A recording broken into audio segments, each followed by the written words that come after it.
बिस्मिल्लाहिर्रहमानिर्रहीम।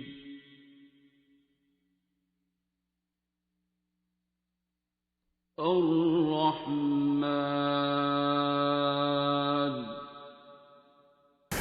फेसबुक पे ही एक ग्रुप बना था मुस्लिम स्केप्टिक्स, और उसमें मुख्तलिफ लोग थे ऐड, मुझे भी किसी ने ऐड कर दिया था। बड़े, मुझे नहीं पता किसने बनाया, मेरा ख्याल है शायद अदरीस अदाज साहब ने बनाया था। बड़े अच्छे शायर भी हैं और बड़े अच्छे इंसान हैं। उनसे भी मेरी मुलाकात नहीं है क्योंकि वो ज़रा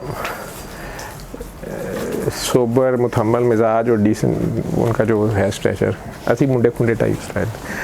तो वो सारे तो बड़ी बड़ी बड़ी बात होती थी उस ग्रुप में। उसमें फ़वाद साहब भी आ गए और भी लोग थे, और मैंने भी कुछ लोगों को ऐड किया। मेरे इवन अपने एक भाई, एक मेरे बहनोई, एक दो और लोग, उन्होंने तो एक दो डिस्कशंस के बाद कहा कि जी ये तो बड़ी खौफनाक डिस्कशन है, बदतमीज़ी है, गुस्ताखी है, हम बर्दाश्त ही नहीं कर सकते। तो अदरीस आज़ाद साहब ने 2-3 बार उसमें क्लियर किया कि शक की गुंजाइश नहीं होती ईमान में, तशकीक की है। और उन्होंने उस नुक्ते को बयान किया कि ठीक है, हज़रत इब्राहीम अलैहिस्सलाम जैसा ईमान बड़े कम लोगों का है, तो वो ईमान बहुत ज़बरदस्त था उनका। उसके बावजूद उन्होंने अल्लाह मियाँ से कह दिया कि मैं मानता हूँ कि आप मुर्दा को दोबारा ज़िंदा कर लेंगे, लेकिन मैं वैसे ही देखना चाहता हूँ। तो ये तशकीक या तहकीक है, वो अल्लाह मियाँ को क्वेश्चन नहीं कर रहे थे, एक उनकी शौक़ था कि कैसे। तो इसे आप फ़िक्र, ज़िक्र से भी फ़िक्र समझ लें, फ़िक्र की फॉर्म तफक्कुर कह लें। उसका उन्होंने बेचारों ने, जो ग्रुप रन कर रहा होता है इस तरह का, उस वक्त तो खैर अभी लॉज भी, साइबर लॉज पाकिस्तान में ऐसी कोई बात नहीं थी। ये बेचारे मिशाल खान वाली मिसालें अभी नहीं आई थी, लेकिन फिर भी उसमें कुछ लोग, पता नहीं दुनिया सारी से थे, कुछ लोग बहुत ही ख़तरनाक और फजूल बात लिख जाते थे और गुस्ताखी होती थी किसी भी पॉइंट को लेके। अब उसमें फ़वाद साहब, मैंने देखा कि इस बंदे का तारुफ है कि ये इंजीनियर है, फिर ये फ़लसफ़े में भी एमए है, नाम भी इन्होंने सैयद, तो नाम इनका जेन्युइन अपनी आईडी थी, और ये आगे पता नहीं क्या क्या कर रहे थे। ऊपर से ये जो उर्दू लिखते थे ना, वो जो जेन्युइन साइंटिफिक टर्म्स की जो सही उर्दू ट्रांसलेशन हो सकती है, और ऊपर से ये शायद रिफ्लेक्सली या अपनी इनकी सोच थी कि जो ज़ुबान बोलनी है वो पूरी बोलनी है, तो ये मिक्स गुलाबी उर्दू गुलाबी इंग्लिश नहीं करते थे। उसमें जो ये टर्में बोलते और लिखते थे, मेरे लिए तो वही बड़ी मुश्किल थी। तो इनका तो तारुफ मेरा था। अदरीस साहब उस ग्रुप को, ये क्या उठा लाए, किस चीज़ की है? तो इनू वंडो बाहर लोकी बेचारे सवेरे आए, इनू आप वंडो के मेरे घर रख दीजिए। चलो मुबारक हो, खैर खैरियत से घर आ गए। इनू बाहर थले एमरजेंसी के थले बेचारे लोग सवेर दे मरीज़ लैके आए होंगे ने, उत्थे वंड देना।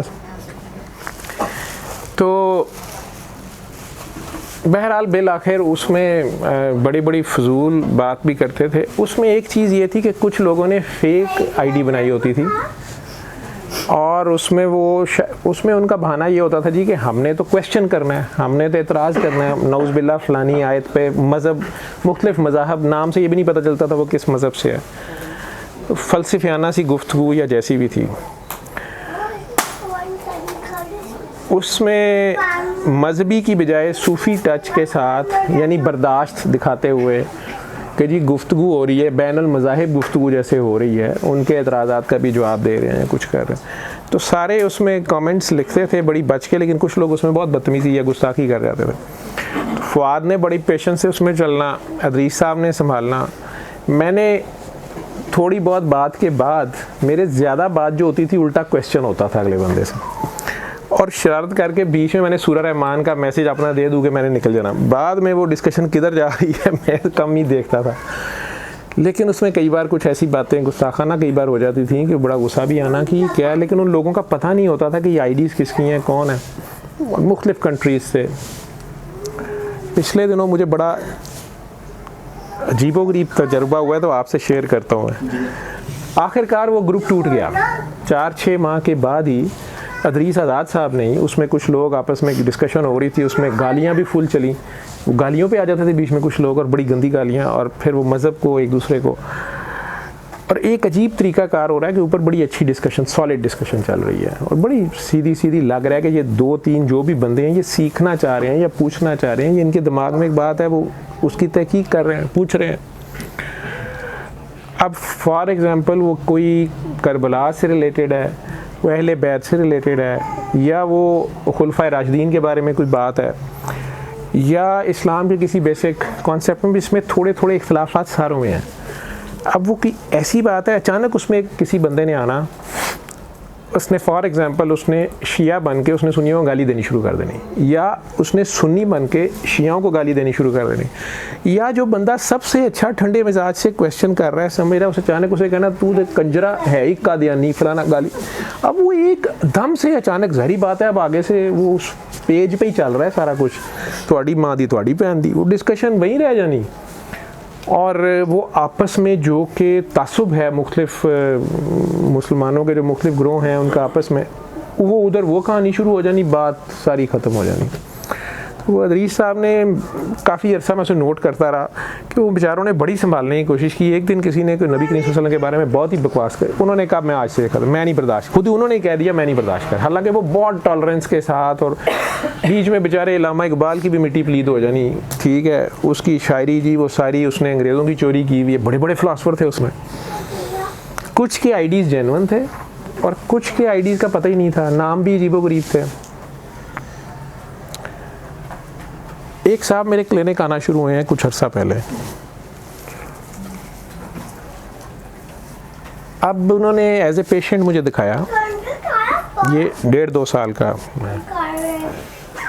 और पहले वो खुद आए, फिर उनकी मिसेस भी आई, फिर उनके बच्चे भी आए, बेटा बेटी भी जवान थे, उन्हें भी वो ले आए, उन्हें भी दिखाया, उन्होंने चेकअप हुआ, सारा जो भी उनके मसाइल थे, उनके अपने ख्यालात बहुत लिबरल, और उन्होंने मुझे बड़ा सीधा कहा कि डॉक्टर साहब अगर आप माइंड ना करें, मेरी आदत है मैं रिलीजन या वो पूछता हूँ कि किसी की कोई मेडिसिन ऐसी कोई नहीं पसंद करता या कोई भी मैं सजेशन ना दूँ, तो नाम ही ऐसा होता है। उन्होंने इतना में डिटेल से नहीं किसी को, उन्होंने खुद चढ़ के मुझे बताया दूसरी तीसरी सिटिंग में कि मैं तो डॉक्टर साहब शायरी करते थे वो, तो मैं डॉक्टर साहब ये, चूँकि वो मैंने अपने क्लिनिक पे भी मरीज़ को दवाई देने के बाद आखिर में कहना होता है कि ये भी एक तरीका इलाज है, तो आप दुआ कर लें, सूरह रहमान सुन लें या जो भी। अगर वो कहता है कि नहीं जी मैं नहीं करना, तो मैं कुछ नहीं कहता, फिर उसमें कार्ड रख देता हूँ, आगे आपकी मर्ज़ी आप कर लें। यूजुअली लोग कर लेते हैं। उन्होंने बड़ा तंज़िया अंदाज में मुझे कहा कि डॉक्टर साहब मैं कर लेना, मैनू तुहाडी शोहरत पता है, मैं आपको एज ए डॉक्टर बड़ा मानता हूँ, अच्छा दसो इहदे नाल की होएगा। इस तरह करके उन्होंने जो भी उनका मसला था, शुगर ब्लड प्रेशर भी थी, कुछ और मसले थे, लिवर का प्रॉब्लम था उन्हें, उनके लिवर को हम सिरोसिस बोलते हैं, वो मसला था। तो मैंने उन्हें इशारे से कहा कि आप मेरा ख्याल है कोई अल्कोहल वगैरह लेते हैं तो वो बंद कर दें। उन्होंने कहा कि मैं आपके सामने मान लेता हूँ कि मैं अल्कोहल लेता हूँ, तो अब आपकी सूरह रहमान मेरे लिवर को ठीक कर देगी। अगर तो 7 दिन बाद ये लिवर नॉर्मल अल्ट्रासाउंड में आएगा तो मैं छोड़ देता हूँ, नहीं तो डॉक्टर साहब है नौज़बिल्ला, मतलब मुझे नौज़बिल्ला कहना चाहिए, लेकिन उन्होंने मुझे स्ट्रेट फॉर मेरे मुँह पे गया हो फजूलियात जड़ियाँ ना मैनू ना तुसी करो। मैंने कहा जी ठीक है। अब पता नहीं उन्हें क्या हुआ, वो एकदम से एग्रेसिव हो गए, कहते हैं कि आप गारंटी देना कि 7 दिन बाद नया लिवर होगा सूरह रहमान से। मैं कहा जी मैं गारंटी नहीं देता। कहते इसका मतलब आपको खुद अपनी बात पे यकीन नहीं है। मैंने कहा जी मुझे बिल्कुल यकीन है, लेकिन मैं ये भी साथ कह रहा हूँ कि शिफा मिन जानिबल्ला है, ये आपके अल्लाह के दरमियान है।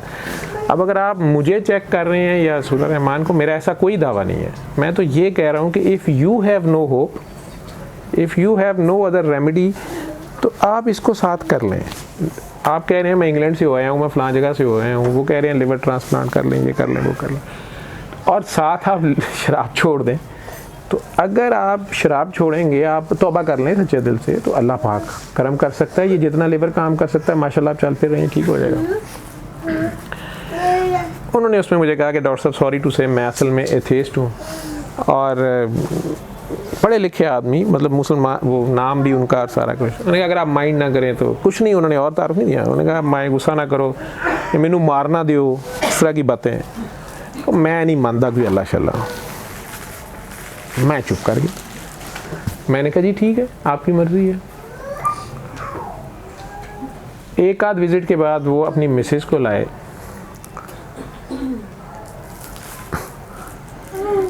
अब मिसेस उनकी इंतहाई हम्बल, खामोश बेचारी।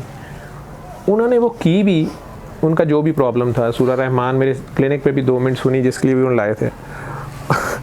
उन्होंने उनके सुनते हुए भी उन्हें टॉन्ट किए ठीक ठाक। कहने है मौलवी साढ़े घर एक है, मुल्ला है, ये जाहिल है, इसको आप सुना दें, ये वो क्या।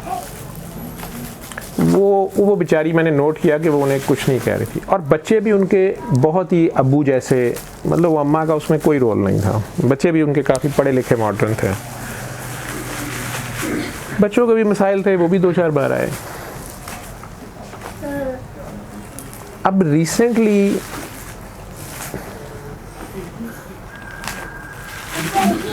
बड़ी फजूल और गंदी सी बात है, मतलब वो आए क्लिनिक पे, टाइम लिया उन्होंने, सुबह बड़ा डेस्परेट हो गए कि डॉक्टर साहब मैं दुनिया में आपके अलावा मुझे इस वक्त बस आपकी, मैं उस दिन टाइम मेरे पास था नहीं। मैंने कहा जी मैं पेशेंट्स, मैंने काफ़ी दिन बाद मैं दोबारा क्लिनिक में गया हुआ था बाहर, तो मैं नहीं डॉक्टर साहब मैं तो आके बाहर बैठ जाऊँगा, रात होएगी थी। उन्होंने कहा, मैं कहा अच्छा आप आखिर में आ जाएँ। तो मैं,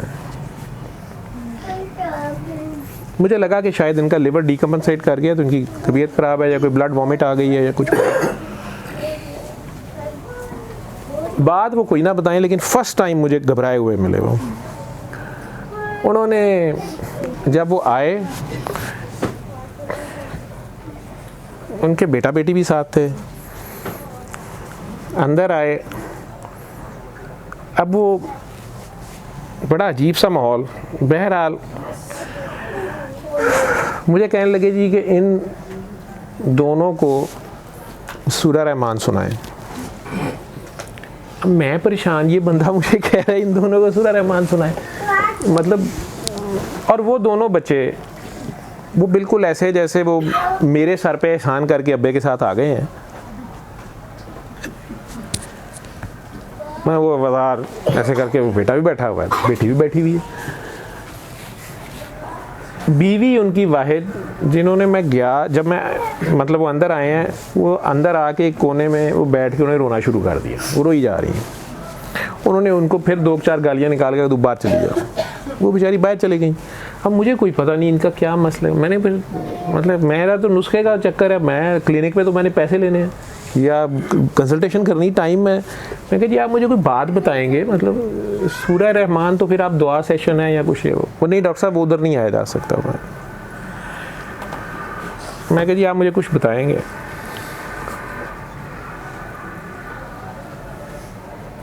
वो बड़े गाली बड़ी सी दे के दोनों को, तो उन्होंने कहा जी ये दोनों आपस में गंद मार रहे हैं। बड़े गुस्से में एक कहते नहीं असी बाहर जा रहे हैं, कनाडा जा रहे हैं, ब्याह असी आपस करना, बहन भाई।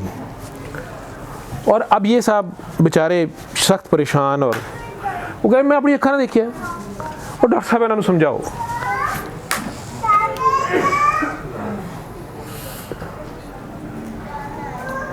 अजीब सी सिचुएशन थी। समझाते आप वहाँ पे हैं जहाँ आगे दोनों बंदे या एक बंदा वो कोई शर्मिंदा नज़र आ रहा होता है, या वो बात सुनने के चक्कर में है। वो वहाँ ऐसे बैठे हुए हैं जैसे वो they are just waiting for me कि तू बात कर और हम तेरे से बात करते हैं।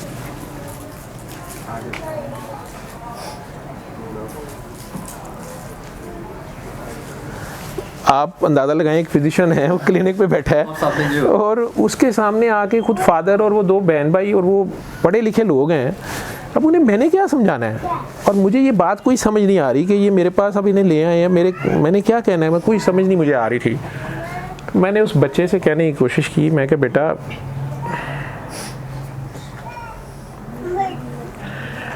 ज़िंदगी में बहुत बड़ी बड़ी गलतियाँ हो जाती हैं। हम ऐसे करते हैं कि शर्मिंदगी से अल्लाह से माफ़ी मांगते हैं, अल्लाह हम सब के पर्दे रखे, और आंखें बंद करते हैं, सूरह रहमान सुनते हैं और अल्लाह के आगे पेश होते हैं। अब वो साहब मुझे कह रहे हैं जी जी जी डॉक्टर साहब, जी डॉक्टर साहब। तो वो जो साहब थे, वो लड़का बड़ा अग्रेसिव कहता कि कौन सा अल्लाह, and he is not talking to his father, he is talking to me. वो कहते sorry I am an atheist. मैंने कहा जी चले, आप अपने आप को तो मानते हैं, तो आप अपने आप के आगे पेश होके सुन लें। I don't want, we did nothing wrong. उसकी बहन कहती है कि डॉक्टर साहब इसके टेबल के ऊपर इसके रूम में ओपन कॉन्डोम्स पड़े होते थे और पापा इसको कहते होते थे और यंग मैन, ये शादी का झंझट पालना ही नहीं चाहिए, मैं तेरी माना करके फंस गया। This is all old dated things, this is all outdated. तो अम्मी ने एक दो बार बोलने की कोशिश की थी, माँ ने हमारी बीच में, तो इन्होंने कहा था कि ये सब इसलिए था ना कि बगैर शादी के बच्चा पैदा हो जाएगा तो उसका कोई जिम्मेदार नहीं होगा, तो अगर बंदा सेफ सेक्स करे बच्चा हो ही ना तो सब अलाउड है, शादी की ये खर्चे करने की जरूरत नहीं। तो we do agree with this policy. तो हम दोनों आपस में क्यों नहीं रह सकते? हमारा आपस में इतना प्यार है, हम किसी नए बंदे को ट्राई करें। We are in a relationship, okay ये बैकवर्ड कंट्री है, ये आउटडेटेड लोग हैं और हम बाहर जा रहे हैं। मैंने कहा जी मेरा ख्याल है कि ये वहाँ भी अलाउड नहीं होगा। वो कहते हु केयर्स, हमें रजिस्टर कराने की क्या ज़रूरत है, we are in a relationship. वो बार बार, अब वो भाई साहब बेचारे कांपी जा रहे हैं। उन्होंने कहा कि ये गलत है, पता नहीं मुझे क्या हुआ है। मैंने उन्हें कहा जी किस तरीके से गलत है? आपने मुझे कहा था कि जब भी बात होती है कि दलील से बात करें, तो अब ये बच्चे क्या बात है? अच्छा उसकी तबीयत ठीक है उसकी? अच्छा, अगर उसकी तबीयत अभी ख़राब हो रही है ना तो किसी काकी की मैं ड्यूटी लगाता हूँ, उसको दुआ करा देगा। अगर ठीक है तो बस ठीक। अच्छा खेल रहा है तो मैंने भी ऐसे ही कह दिया उन्हें कि किस लॉ के तहत वैसे आप कह रहे हैं कि ये गलत है? डॉक्टर साहब पे बहन भाई हैं। तो मैं कह जी मज़हब के मुताबिक बहन भाई हैं ना, बहन भाई की शादी नहीं अलाउड है या कुछ। मैं कि एक दिन आपने मुझे हंस के कहा था कि आपको डार्विन की थ्योरी माननी चाहिए और सारा ये सब आउटडेटेड कहानी है आदम की, ये तो मुझे समझ ही नहीं आती, बहन भाई की शादी होती थी, ये होता था। मैं कहा आपको याद है? अरे डॉक्टर साहब इस वक्त पॉइंट स्कोरिंग का टाइम नहीं है। एक्चुअल रियलिटी में ये हो गया। आप इनको मना करें, मैं अपने घर में ये बर्दाश्त नहीं कर, ये मेरे सामने कर रहे हैं सारा कुछ। लफ्जों को निभाना पड़ जाता है। अब मैं वो फिर उसी बच्ची से बात करने की कोशिश करूं। मैंने अपनी वही बात करने की कोशिश की कि बेटा देखो, आप लोग अपने आप को तो पहचानो, आप कहाँ से आए हैं, आप कैसे बने हैं, कोई मॉरल वैल्यूज़ हैं, आप रिलीजन छोड़ दें, आप इखलाकियात को ही देखें। अब वो लड़की भी बोले लड़का भी बोले, वो कहे कि जी पापा ने खुद हमें ओपन माइंडेड रखा है, दिस इज़ ऑल बैकडेटेड। जो उन्होंने कहा वही लौट के आ गया उनके पास। मैं तो आज तक वो अल्लाह से माफ़ियाँ बड़ी मांगी, मैंने अल्लाह से दुआ भी की है, लेकिन वो कहने लगे कि we are already having a group, we exchange boyfriend girlfriend, पता नहीं उसे क्या कोई टर्म उसने बोली। वी इवन ऑफर पापा,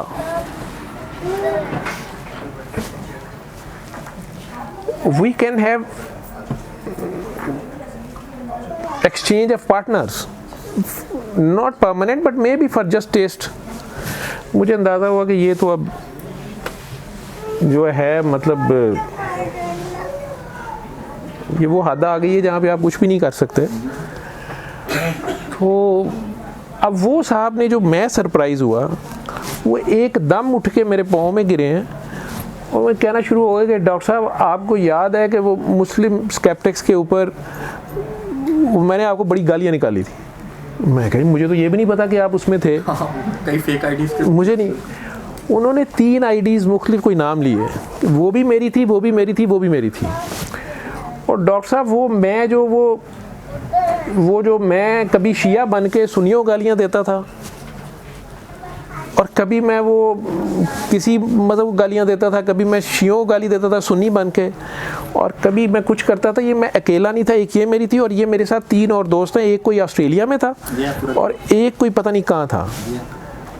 और हम तो आप लोगों का मजाक उड़ाते थे, और आपका तो जब मुझे पता चला कि आप लाहौर में बैठे हुए हैं, तो मैं असल में आपकी जो कन्विक्शन है ये मुझे बड़ी पसंद आई थी। तो मैं तो आपके पास डॉक्टरी दिखाना तो आया, लेकिन मेरा मकसद ये था कि आपको मैं एनलाइटनमेंट दूं। आप किस जहालत में फंसे हुए हैं, तो जितनी कन्विक्शन से आप ये काम कर रहे हैं, आपका दिमाग खुले और आप दुनिया में और सोचें, एलोपैथी पे रिसर्च करें, और आप मतलब जो मजहबी पाबंदियों में फंसे हुए हैं उससे आगे जाएं। That was shocking for me. वो जो उन्होंने एडमिट किया ना, मुझे 4-5 साल पीछे ले गया। मुझे उनमें से 1-2 आईडी याद है, 1-2 आईडी मुझे नहीं याद है। वो खुद ही नाम ले रहे थे और वो खुद ही बोली जा रहे, रोई जा रहे हैं। मैं उन्हें उठा रहा हूँ नीचे से, वो उठ नहीं रहे। ठीक है, अब वो लड़का बड़ा आवाज़ार होके तो उठ के कहता है, नाउ यू प्ले गॉड। ये आपको सजदा कर रहे हैं, और अगर आप इनका मसला हल कर सकते हैं तो करें।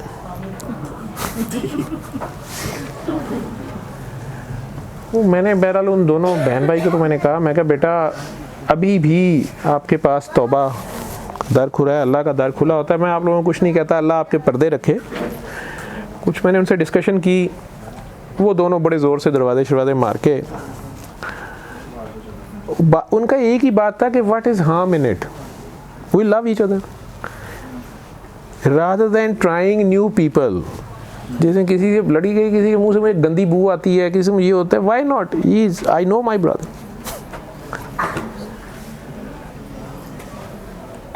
बकौल उन साहब के, वो तो चले गए हैं बाहर।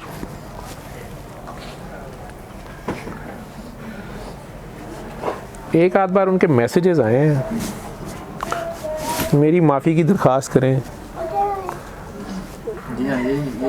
मेरी माफ़ी की दरख्वास्त करें। मैं उन्हें कहता होता हूँ कि वो कहते हैं मैं सूरह रहमान नहीं सुन सकता। वो कहते हैं मैं नहीं सुन सकता, मुझे मेरा लगता है कि हार्ट पाउंड करेगा, बाहर आ जाएगा सिर्फ अल रहमान पे। वो मिसेज़ उनकी वाहिद हैं जो चारपाई पे हैं आजकल। बकौल उनके उन चारी ने लिखा है कि इनके पेट में पानी पड़ गया है, वो सिरोसिस वाले के पड़ जाता है, पेट में पानी पड़ गया है, काले पखाने आते हैं, तो ये रोते रहते हैं। बच्चे बाहर चले गए हैं दोनों, वो नहीं बॉदर कर रहे हैं। और कसीदा बुर्दा शरीफ लगा के सुनते रहते हैं। मैंने कहा था उन्हें, मैं कहा आप ये सुने और आप इस तरह करें कि आप समझा करें कि आप मस्जिद नबी में हैं या सरकार दो आलम के रूबरू हैं, और आप उनसे माफ़ी की दरख्वास्त करते रहें। अब उन्होंने कभी कोई ऑब्जेक्शन नहीं किया। प्राइस बड़ी पे करनी पड़ी, पता नहीं, मुझे नहीं समझ आई। मैं उस वक्त से बड़ा शॉक्ड हूँ। उस ग्रुप में से एक वो एक्सपीरियंस हुआ, दूसरे आप माशाल्लाह ज़िंदा सलामत मुलाकात आपसे हो गई मैं कल 5-6 साल, हाँ 4-5-6 साल बाद इतने साल हमारी मुलाकात हुई। पहले हमारी इतनी ज़्यादा थी नहीं, बस हम थे लोग, डिस्कशंस भी कभी कभी होती थी। तो पेशेंस से चलाने की बड़ी कोशिश कि लोग अच्छे तरीके से चलें, और उसमें फिर बात मतलब आहिस्ता उनको पॉजिटिव अप्रोच पे लाने की कोशिश। पॉजिटिव वो होते नहीं थे, वो आखिर में शरारत। अब देखें ना, एक बंदा खुद एडमिट कर रहा है कि 3 तो उसमें से मेरी आईडीज़ थी और 2 लोगों का और नाम ले रहा है, अल्लाह जाने। वो मैंने अल्लाह से माफ़ी भी बड़ी मांगी, उन्हें मैंने कहा आप अल्लाह से माफ़ी मांगें। मिसेज़ उनकी कहती हैं कि डॉक्टर साहब मैं इनके सामने बच्चों का जिक्र नहीं करती, लेकिन मैं अल्लाह से पता नहीं सारी ज़िंदगी माफ़ी मांगती रही हूँ, दुआएं करती रही हूँ इनके लिए। मैंने इन्हें बड़ा मना किया बच्चों को ऐसे ग्रो अप ना करें। तो ये कहते होते थे कि अगर अल्लाह यतीम की मदद करने पे करता है तो तुम यतीम थी, मैंने तुम्हारे पे शादी कर दी, फिर मेरा ये जो है ना, मैंने तुम्हारे सब उनके बेचारी का शायद कोई पीछे नहीं है। वो कहती मेरा कोई नहीं है, मैंने ये नेकी कमाई हुई है ना। तो ये मेरे सामने ड्रिंक करते थे, मेरे सामने ये औरतें लाते थे, मैं बस एक कमरे में बंद होकर मसल्ले पर रहती, मेरा बहुत मजाक उड़ाते थे। मुझे कहते थे कि मसल्ले की बजाय बेड में आके मैं ज्वाइन कर लो। और अब मैं इनकी खिदमत कर रही हूँ, इन्हें माफ़ी अल्लाह से कहने मैं जी मैं अल्लाह का क्या लगाऊँ, मैं भी माफ़ी की दरख्वास्त कर रहा हूँ, आप भी करें। और वो बेचारी ज़्यादा पढ़ी लिखी नहीं है, कुछ सोशल मीडिया वगैरह को नहीं आता। तो मैंने उन्हें वो भी समझा, मैं कहा जी ये तो फेसबुक पे जो कुछ ये कह रहे हैं ना, मुझे ये याद है कि उसमें कई लोग बहुत बकवास करते थे, और ये जब कह रहे हैं खुद ही कह रहे हैं कि मैं पता नहीं क्या करता रहा हूँ, तो मुश्किल हो जाता था। अब ये मैं क्या कर सकता हूँ। तो लेकिन मुझे उनकी बीवी का सब्र, टॉलरेंस, उनकी वो ड्यूटी उस घर में मुझे नहीं समझ आई। मुझे फ़िरौन के घर में बीबी आसिया की समझ आती है, लेकिन वहाँ तो उन्होंने मूसा अलैहिस्सलाम की ड्यूटी की। यहाँ बच्चे तो दोनों गए, अल्लाह उन्हें तौबा की तौफीक दे किसी ज़माने में। मुझे अब लगता है कि जिस तरह ये चारपाई पे पड़े हैं, और उन साहब का बल्कि it's been more than a month, पता नहीं ज़िंदा है कि नहीं, मैं नहीं करता कांटेक्ट, क्योंकि वो रोना शुरू हो जाते हैं, माफ़िया मांगना शुरू हो जाते हैं, एक अजीब से फेज़ में जाते हैं। तो मैं सोचा था